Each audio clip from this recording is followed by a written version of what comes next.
नहीं रहे जालसाजी के दुनिया के सुपर नटवरलाल धनीराम मित्तल। धनीराम मित्तल का निधन। जज बनकर 2000 से ज़्यादा लोगों को दी थी जमानत। जालसाजी के लिए कुख्यात दिल्ली के धनीराम मित्तल का हार्ट अटैक के कारण निधन। मित्तल को भारत का चार्ल्स स्वराज कहा जाता था। इस पर जालसाजी के 150 से ज़्यादा मुकदमे दर्ज थे। इसने अलग अलग राज्यों में लगभग 1000 से ज़्यादा कारें चुराई। किसी की लिखावट की हूबहू नकल करना उनके लिए बाएं हाथ का खेल था। बताते चले कि धनीराम मित्तल सुपर नटवरलाल के निधन से अपराध की दुनिया में मातम छाया हुआ है। धनीराम मित्तल एक ऐसा चर्चित नाम है जिसे आपने शायद जरूर सुना होगा। इसकी वजह से ये शख्स को भारत का सबसे शातिर चोर माना जाता था। यह चोर धोखाधड़ी से 2 महीने तक जज की कुर्सी पर बैठकर फैसला सुनाता रहा। इसे सुपर नटवरलाल और इंडियन चार्ल्स स्वराज के नाम से भी जाना जाता है। 85 साल की उम्र में धनीराम के हार्ट अटैक से मौत हो गई है। धनीराम मित्तल को भारत के सबसे विद्वान और बुद्धिमान अपराधियों के रूप में जाना जाता है। कानून में स्नातक की डिग्री लेने और हैंडराइटिंग एक्सपर्ट और ग्राफोलॉजिस्ट होने के बावजूद उसने चोरी के जरिए जिंदगी गुजारने का रास्ता चुना।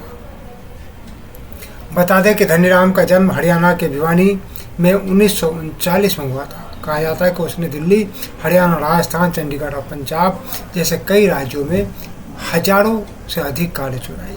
वो इतना शातिर था कि उसने खास तौर पर दिल्ली, हरियाणा, राजस्थान और आसपास के इलाकों में दिन के उजाले में ही चोरियों को अंजाम दिया करता था। भारत का यह चार्ल्स स्वराज तो कभी सुपर नटवरलाल कहे जाने वाले धनीराम मित्तल का हार्ट अटैक से निधन हो गया है। कहा जा रहा है कि परिवार ने निगमबोध घाट पर अंतिम संस्कार कर दिया है। बेशक धनीराम अब इस दुनिया में नहीं रहे, लेकिन उनके अहिंसक कारनामे की लंबी लिस्ट है। दिल्ली, यूपी, हरियाणा, पंजाब, राजस्थान समेत अनेकों राज्यों की पुलिस फाइलों में वो लंबे समय तक जीवित रहेंगे और उन्हें लंबे समय तक याद किया जाएगा।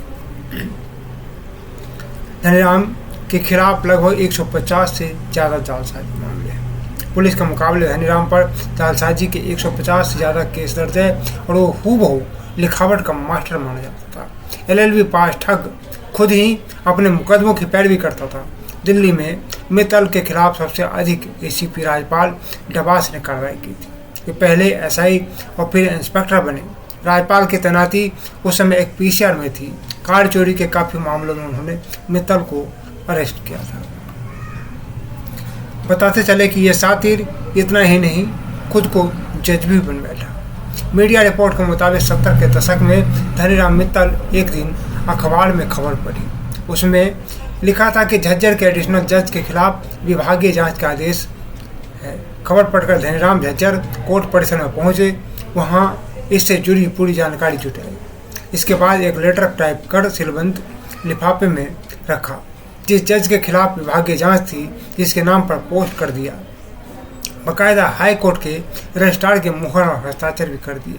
लेटर में विभागीय जांच पूरी होने तक जज को 2 महीने की छुट्टी का आदेश दिया गया। इसी असली चिट्ठी मानकर जज छुट्टी पर चले गए। इसके अगले दिन हरियाणा हाई कोर्ट के नाम से एक चिट्ठी पहुंची। इसमें लिखा था कि एडिशनल जज के खिलाफ जांच चल रही है, ऐसे में कोर्ट का काम ना रुके, इसलिए इतने दिनों तक नए जज चार्ज संभालेंगे। जिस डेट का ऑर्डर था उसी दिन सुबह धनीराम एक अलग से हरियाणा हाई कोर्ट का लेटर लेकर जज की वेशभूषा में पहुंच गए। कोर्ट स्टाफ ने उनको चैम्बर दिया। इसके बाद मुलजिमों को पेश किए जाने का हर रोज का सिलसिला शुरू हो गया।